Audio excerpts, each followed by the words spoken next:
I'm going to share a few tips on how to install a toilet, and the first thing I like to do is connect my supply line to the shutoff valve, and then what I'll do is I'll turn this on and I'll bleed out the line for a few seconds and just make sure we don't have any rust or debris built up in this that would get clogged in the fill valve in the toilet.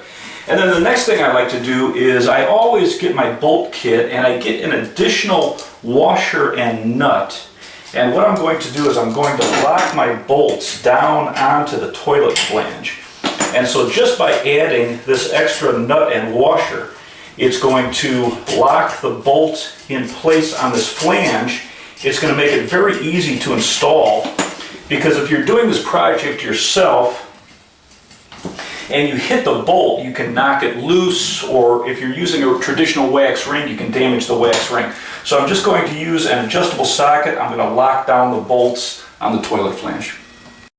Now that the bolts are locked in place, what I'm going to do is put on my toilet gasket. And you can use a wax ring. If you use a wax ring, I would use something with a flange. It's going to seat here. Again, if you're putting this toilet in yourself, if you have a wax ring with a flange, it's going to keep it from sliding around.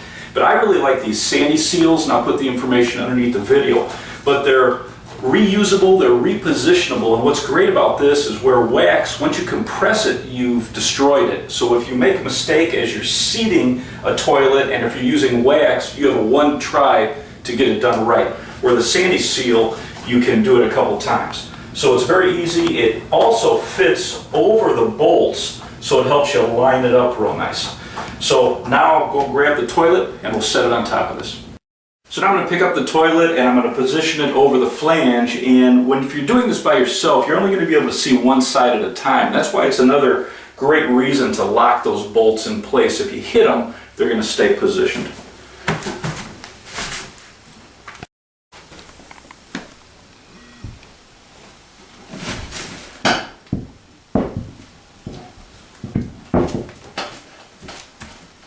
So now I'm going to put my washer and my nut on each bolt, and what we're going to do is just snug them up. We're going to go back and forth and slowly tighten them until they're snug. We never want to over tighten this.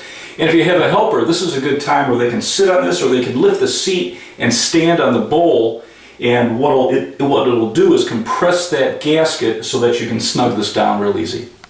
Now that the nuts are tight, what I'm going to do is just check it, and I'm going to grab the front of the bowl and just lift. If there's any movement at all, what I'm going to do is take my wrench, I'll give it a quarter turn, and then check it again, and just go a quarter turn at a time, because if you over tighten it, you can crack the bowl.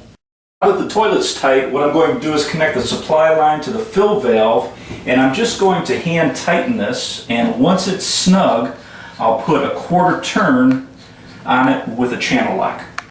Now that the supply line's tight, what I'll do is I'll turn on the shutoff valve underneath the tank. We'll fill the tank, and then the only thing we really have to worry about is if there's any leak on this hose. If this is leaking at all, I'll give it another quarter turn with an adjustable pliers, and that's all there is to installing a toilet.